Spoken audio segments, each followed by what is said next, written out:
Bonjour à tous, je suis Jiang Yuan, je suis très heureuse d'être venue à Changsha, dans la province du Hunan.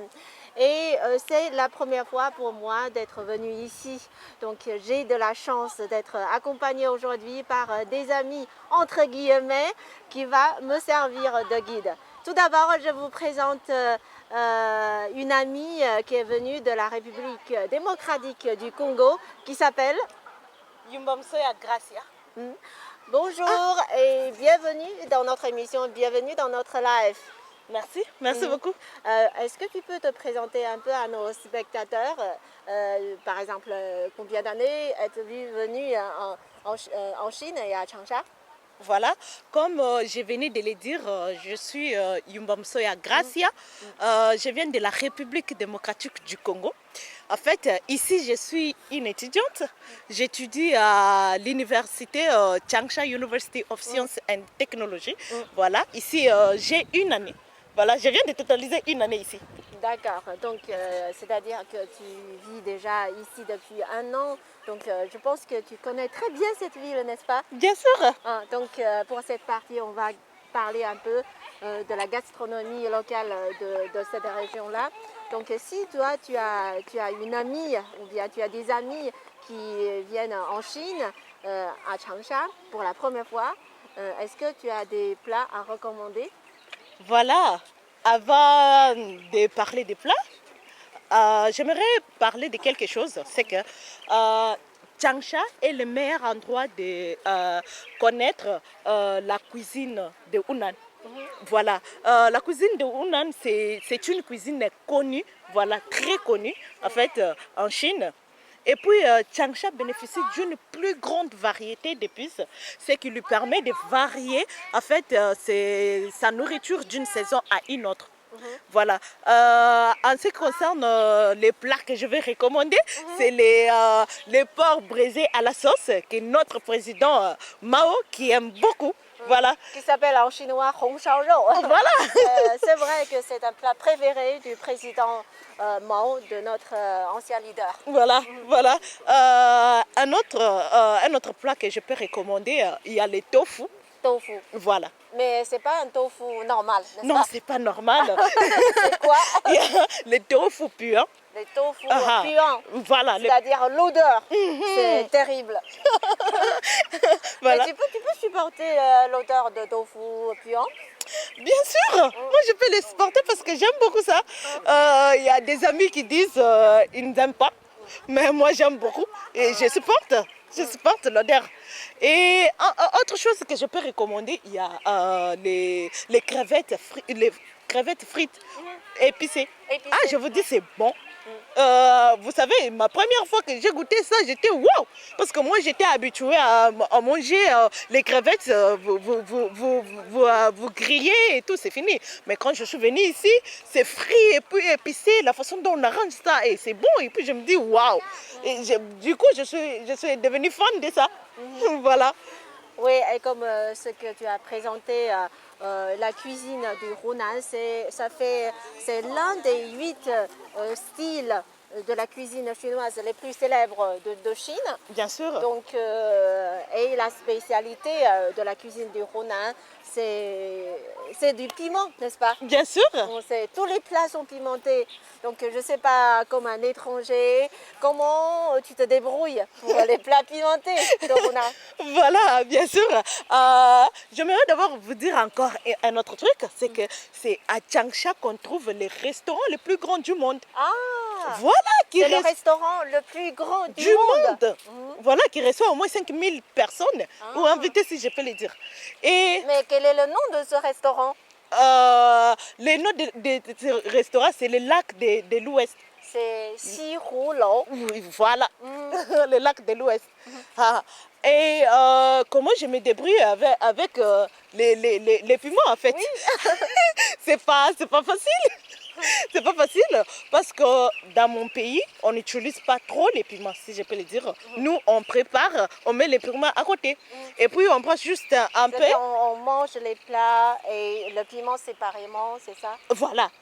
Mais tandis qu'ici, à Hunan, à Changsha, bien sûr, on mélange la nourriture avec les piments. Oui. Mais ne vous inquiétez pas, parce que à chaque fois que je pars au restaurant, je demande à ce que qu'on ne mette pas les piments. La phrase que j'avais retenue en chinois, c'était bouillon au lait. C'est bouillon là.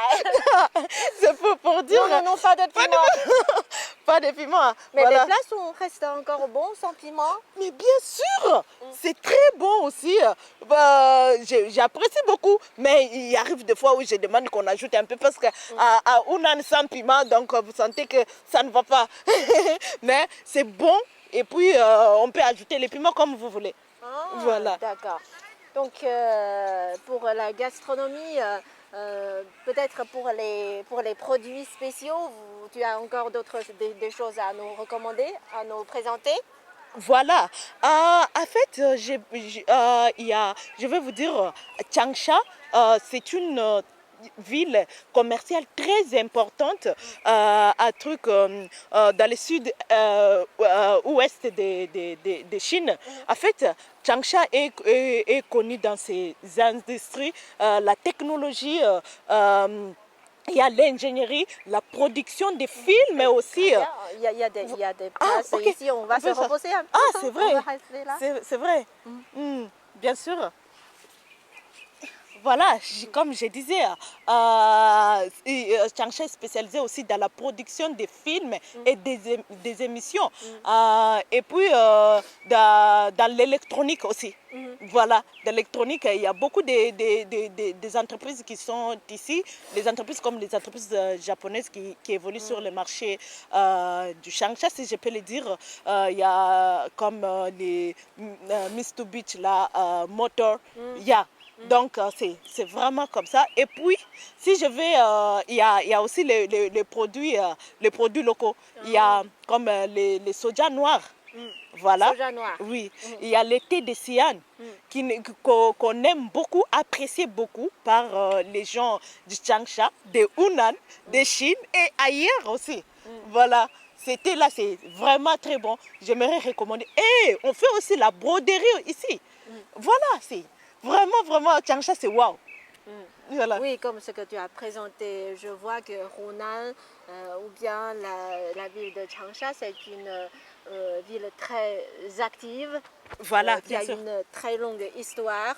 Bien sûr. Donc c'est la capitale de la mode, la capitale du divertissement ainsi que la capitale de la gastronomie. Bien sûr, bien sûr. Et je sais que pour la nouvelle année, toi tu as préparé un poème. Bien Donc, sûr. à réciter, je t'invite maintenant à réciter ce poème. Ok. Je te laisse la parole. Merci. Je commence par vous souhaiter une très heureuse année. Voilà. Voici les jours de l'an. C'est la nouvelle année, ornée de paix et de joie. Lorsque minuit sonnera, petits et grands feront longue veillée. C'est à minuit qu'elle est née. Les uns naissent à minuit, l'un arrive, l'autre fuit.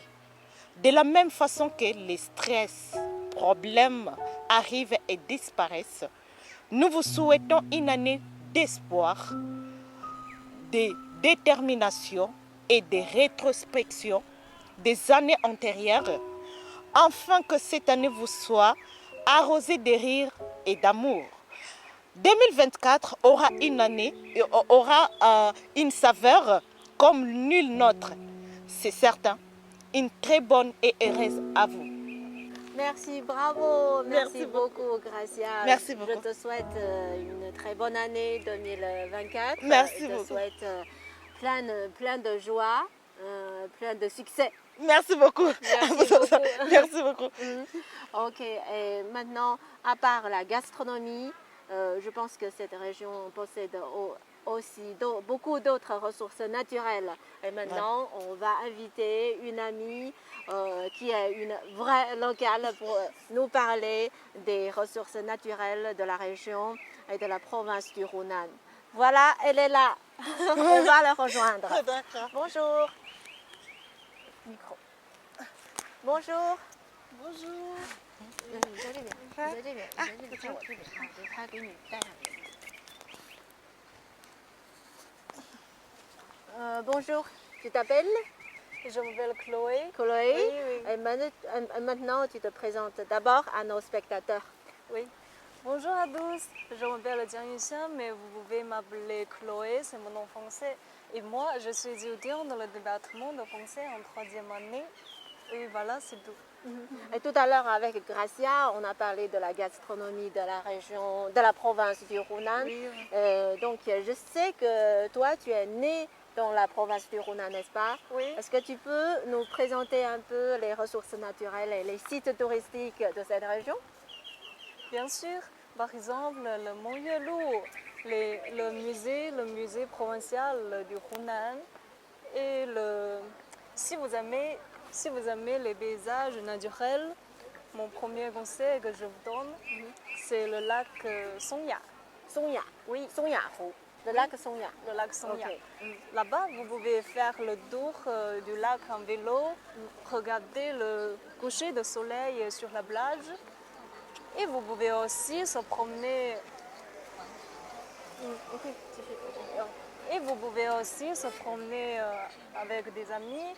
Et pour moi, j'aime le plus se promener le long de la rivière Xiang avec mes amis. Oui. Nous écoutons des chansons et parlons n'importe quoi. Oui, je vois que c'est une ville très joyeuse. Hein. Voilà, bien sûr. Oui. Ce qu'elle a parlé tout à l'heure, est-ce que tu as été là-bas, sur le lac Songya? Ah, voilà. Je n'ai jamais été là-bas, mais je suis en train de planifier pour m'y rendre et visiter. Parce qu'on parle trop, mes amis parlent trop de ça. Mais j'ai déjà été à truc, Yuelu Mountain. C'est vraiment, vraiment beau, cette montagne-là. Oui. Voilà. Oui. Et l'académie Yuelu, c'est aussi très célèbre et très fameuse. C'est l'une des 4 académies les plus importantes dans l'histoire de la Chine, n'est-ce pas? Bien sûr. Et cette académie a déjà formé de nombreuses personnalités très importantes dans l'histoire de la Chine, telles que Zhuo Zongtang ou Zheng Guofan, ainsi qu'il y a le premier diplomate, le premier envoyé de la dynastie du Qing qui s'appelle, j'ai oublié son nom, mais c'est pas important, Voilà. mais je pense que c'est une académie qui a un statut très important dans l'histoire de la Chine. C'est pour ça que la province du Hunan possède des ressources, de riches ressources éducatives dans la Chine. Bien sûr. Donc, pourriez-vous vous présenter un peu votre institut, vos études ou bien votre spécialité? Ah, voilà.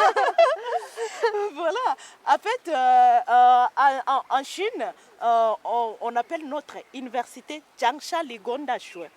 C'est-à-dire, c'est une université qui est spécialisée à l'ingénierie. Chez nous, il n'y a que des ingénieurs, en fait. Voilà, parlant des ingénieurs, moi, je fais les computer science, si je peux le dire, l'informatique, si je peux le dire en français. Bien sûr, j'ai fait le génie logiciel. C'est ce que je suis en train de faire. Bien sûr, je suis en master pour le moment. Je fais le master il y a première année. Voilà. Et moi, je suis vraiment curieuse de savoir pourquoi avoir choisi Changsha comme un lieu pour faire vos études. En fait, C'est pas pourquoi pas Beijing ou Shanghai, les plus grandes villes. voilà. Premièrement, ce qui m'avait tiqué, c'était quand je faisais les recherches, c'était l'histoire de Hunan. En fait, c'est à Hunan où on a beaucoup beaucoup de présidents, les grands hommes qui ont influencé la Chine, qui sont nés ici et grandis ici, si je peux le dire. Et du coup, quand j'avais trouvé ça, je me suis dit, non, je dois aller là-bas. Comme ça, je dois passer tous les jours et puis connaître la culture. Voilà. Merci beaucoup, mes Merci. amis, Merci beaucoup. d'avoir présenté, d'avoir partagé avec nous vos expériences et vos connaissances sur la province du Hunan. Donc, notre live et notre émission va toucher bientôt à sa fin. Et maintenant, on va rejoindre nos amis Soumia et Léna pour réciter un poème très intéressant et pour vous souhaiter une bonne année 2024. Ok. Voici la nouvelle année souriante, enrubannée, qui pour notre destinée, par le ciel, nous est donnée. C'est à minuit qu'elle est née, les ans naissent à minuit.